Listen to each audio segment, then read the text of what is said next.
Hey everybody, Steve and Caleb from Brownells, and today we've got something for you pistol guys and gals that will make your life a whole lot easier. And Caleb, you have got it right there in front of you. I do, Steve. So I know the title of this video says that this is the best speed loader.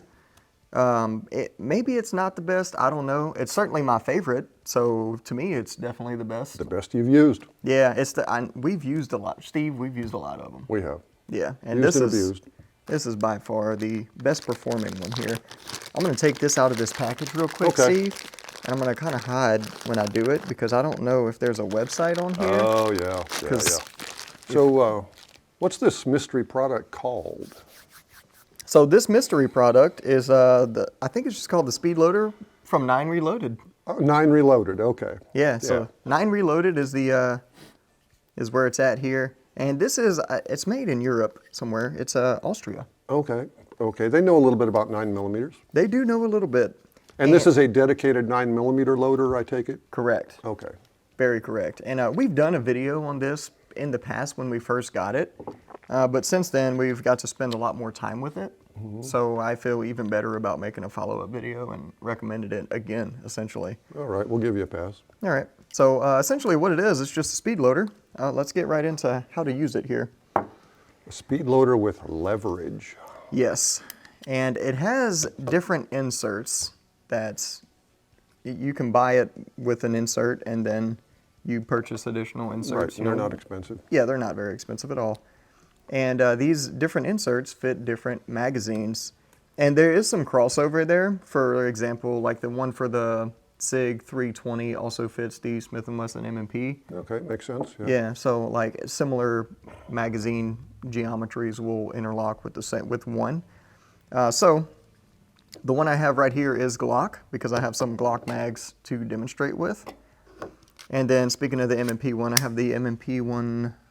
This is for the M&P and SIG 320, and then this is for a SIG 226. Okay. And those are the three that we have because those are the ones we use the most. And yeah, with that, they have this little like Morse code. I don't even know if the camera will pick it up, but like this little Morse code looking dot on there. Yeah. And that correlates to the back of the box to tell you which one it is. So. And I'm sure they have something for the 2011 guys.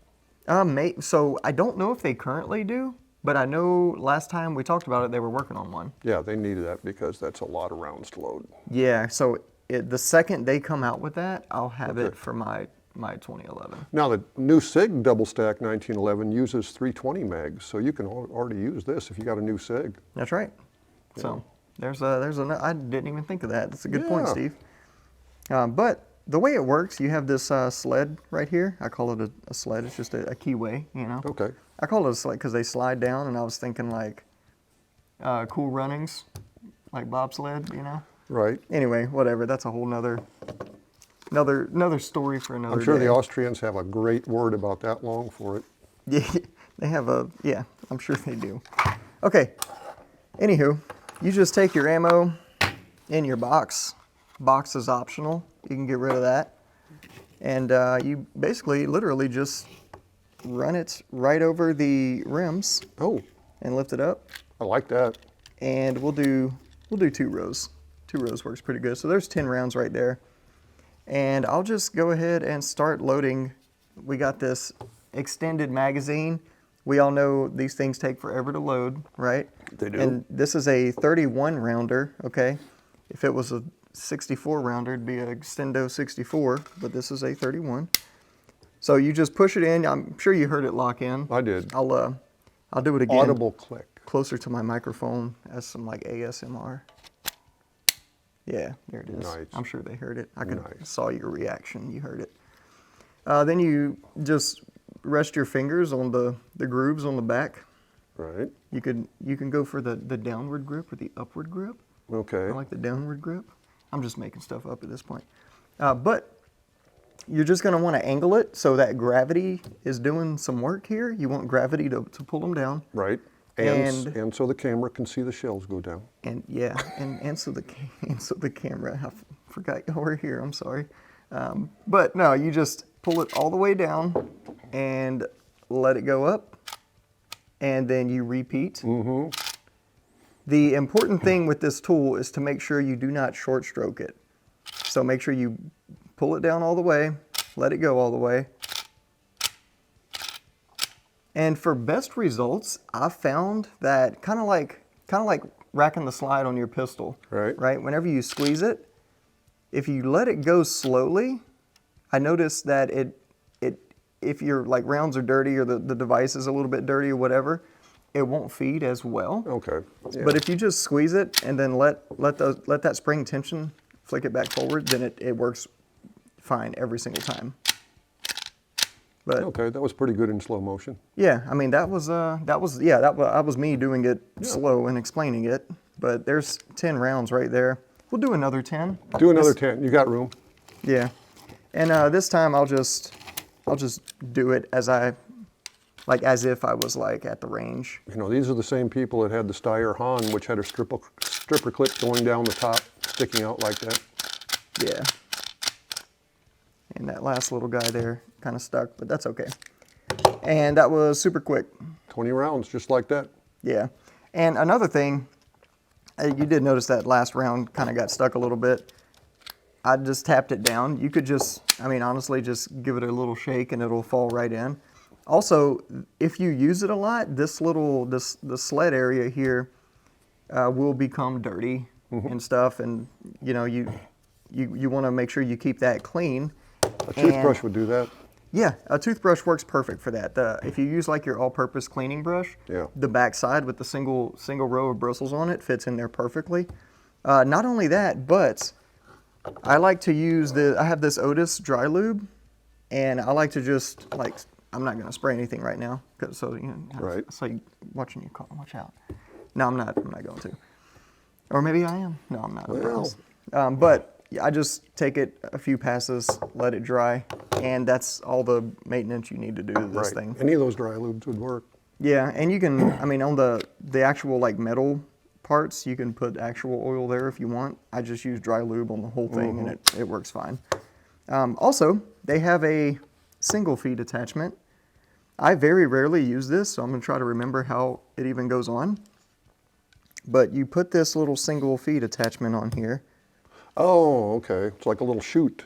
Yeah, and if you have let's say maybe all your 9mm isn't like nice and neat in the packaging like this, maybe you just have it dumped into a bucket or something, then you can single feed with this tool. Oh, okay. You just got to remember that the base goes in first. You got to back it in. Yeah.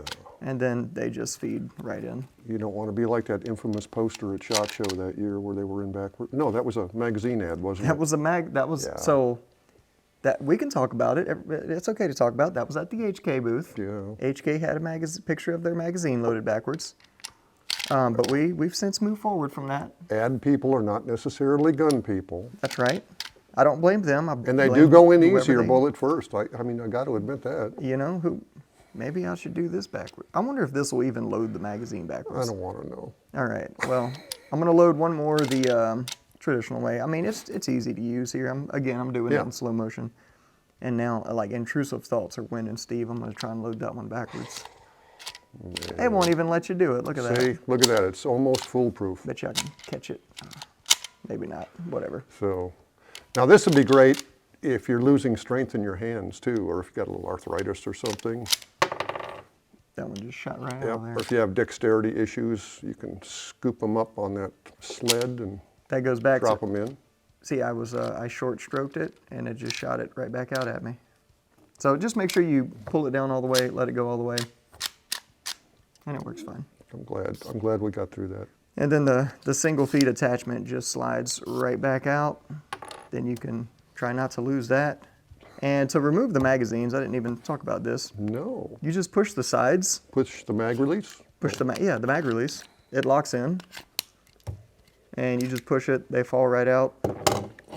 And to change the adapter, you just slide this little spring-loaded piece forward, and they pop right out. That's easy enough. Yeah. So no tools needed for any of it. And you can just keep all this stuff in your range bag. Is there a single stack adapter for this? For 1911s? Not that I'm aware of, Steve. Okay. Or for, the old Hudson or... HKs, the old ones. Nope, this is all they have right. The system is still relatively new, and this is all they have at the moment. I know last time we talked to them, they were talking about making some other stuff, and they may actually have some other stuff. By the time you watch this video, some of that other stuff may actually be out. So. True, true. But this is only going to cover like 95% of the market, so that's why I'm concerned. Yeah, only 95% of the market. That's why he's okay. Well, Yeah. that's it, Steve. That's I'd love to talk more about it, but I think I covered all of it. All right. So. Well, if you have a favorite magazine loader other than this, let us know. Or if you have some experience with this, let us know. We'd like to hear from you in the comments. In the meantime, hit that like and subscribe button. Get the notification bell ringing for you. And if you need help, what do you do? If you need help with anything for any reason ever, feel free to give us a call on the tech line. We'll be happy to help you out. Thanks for joining us, and we'll see you next time.